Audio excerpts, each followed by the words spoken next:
Have you ever found yourself standing in the water aisle, looking at all those bottles, Oh, definitely. sleek ones, plain ones, Yeah. and you just wonder, what is the real difference between mineral water and, well, just regular water? Yeah, is it just fancy packaging or is there something more? Exactly. Some people rave about mineral water, say it gives them a boost. Others are just like, look, water is water. Drink it. It's a common question. So today, we're actually going to dive into that. We've got this great guide, Mineral Water versus Plain Water, a hydration guide, and we're going to pull out the key stuff. Sounds good. Our goal here is really just to cut through the confusion, figure out how they really differ, and hopefully help you decide which might be better for you, maybe for daily drinking, maybe for other times. And it's interesting, isn't it? Something as basic as water. Yeah. Well, the choice can actually, have these subtle impacts on how you feel day to day. It's not just about thirst. Okay, right. So let's start there. Before we get into all the differences, what do they actually have in common? Because fundamentally, they do the same main job. That's the crucial starting point. Well, the guide makes it clear. Both plain water and mineral water are perfectly fine to drink. Your body can use both easily, No question there. Safe and usable. and neither has any calories. So, no worries about weight gain from drinking either one. 0 calories. Big plus. And the most important thing, obviously, is that they both hydrate you, keep you refreshed. That's their primary function, keeping everything running smoothly. Precisely. That core job, hydration, it's absolutely vital for energy, brain function, everything. Doesn't matter if it's fancy or plain for that basic need. Right. But, and this is where it gets interesting, even though they share that core function, people definitely have different ideas about them.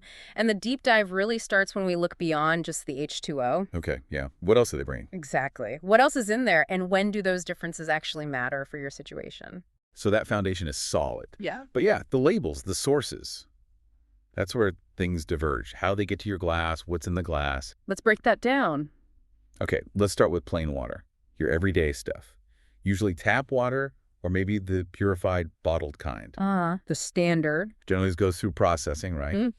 Filtration in factories. It does. And that processing, like the guide says, it strips out impurities, Yeah. but often takes some natural minerals with it. So you end up with basically pure water, Yeah, H2O, mostly. which is great for just straightforward, reliable, everyday hydration. Gets the job done, no fuss. And that pure aspect, it's really about safety and consistency. The treatments like reverse osmosis or carbon filtering, Right. they're designed to remove anything potentially harmful, sediment, chlorine, other contaminants, to meet health standards. Makes sense. So yeah, it might lose some minerals, but the priority is making sure it's safe and clean everywhere, every time. A guaranteed baseline. Okay, got it. Now, mineral water, that's a whole different story, isn't it? Completely different origin. Yeah, the sources say it comes from protected underground spots, Yeah. like springs deep in mountains, that kind of thing. Naturally sourced. And the key thing is it naturally contains minerals.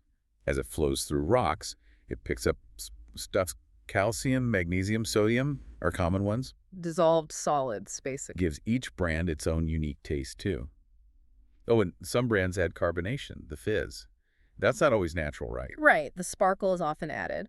But the mineral content itself, that's dictated by the earth. How so? Well, that mineral profile, as they call it, is just the unique mix and amount of minerals dissolved in that specific water.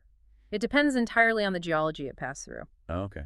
Unlike plain water, which is processed to be standard, mineral water gets its character from its journey. It's not about what's added in a factory, but what it collected naturally. So it's like terroir for water. Kind of, yeah. It gives it uniqueness, and as we'll see, maybe some nutritional perks. Okay, so we know how they're different now. Origin, processing, content. But what does that mean for you drinking it? Why do people choose mineral water, even though it often costs more? Good question. It's not just taste. The guide points out some real benefits. For instance, it's a direct source of minerals your body actually needs, like calcium, for bones, and magnesium that's important for muscles and nerves. Essential minerals, yeah. And then there's the subjective stuff. People often say it feels more refreshing. Some even think it helps with fatigue, maybe that mineral boost. Could be. The perception matters, too. And this was interesting, what the guide mentioned about workouts. It can potentially help replace electrolytes lost when you sweat heavily, Ah, yes, because of those minerals. because it naturally contains some of those minerals. Exactly. It's like nature's own sports drink, in a way. Sodium, potassium, magnesium, those are electrolytes. They carry a charge, regulate nerves, muscles, fluids. So when you sweat them out, Mineral water can help replenish a bit of that, naturally.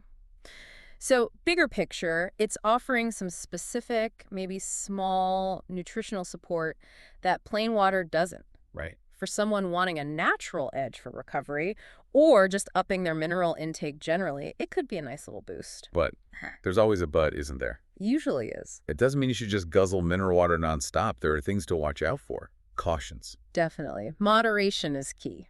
Okay, so one point is drinking too much, especially of certain types, can lead to getting excess minerals. Sodium is the main one mentioned. Yeah, sodium can be high in some brands. And while we need sodium, too much isn't great, especially for certain people. Plus, let's be real, it costs more. Often significantly more. Yeah, that adds up. So maybe not the best for your main daily hydration source if you're on a budget. And the guide gives a specific health warning too. Important one. If you have kidney problems or high blood pressure, you need to be careful, especially with high sodium mineral waters. Monitoring that intake is crucial. That really highlights the need for balance. Minerals are good, but overload isn't. For someone managing blood pressure, that extra sodium, even if natural, could be an issue if they drink a lot of it. And brands vary, right? Hugely. They aren't standardized like medicines. You absolutely need to read the label. Check that mineral breakdown, especially the sodium content. Be a label detective. Yeah, think critically. Don't just assume natural means good for me in unlimited amounts.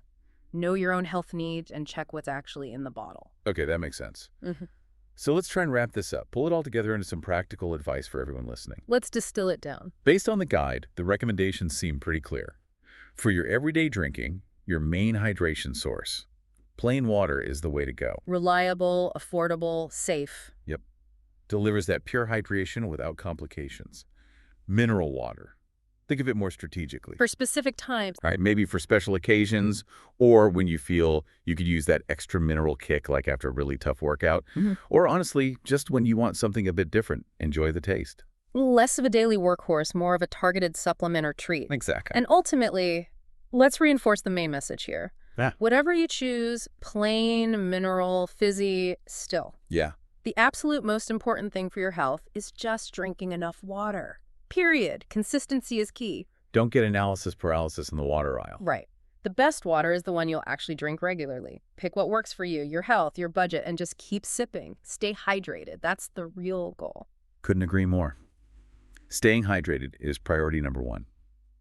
So maybe next time you grab some water from the tap or a bottle, just take a second. Think about why you're choosing it. Is it just pure, simple hydration you need? Or are you looking for that little extra something, that magnesium boost perhaps? It's a small choice, but thinking about it might subtly shift how you approach your daily well-being. A conscious sip. Yeah, the power of that choice is yours. Thanks so much for joining us for this deep dive today. We hope it helps and encourage you to keep exploring, keep asking questions one sip at a time.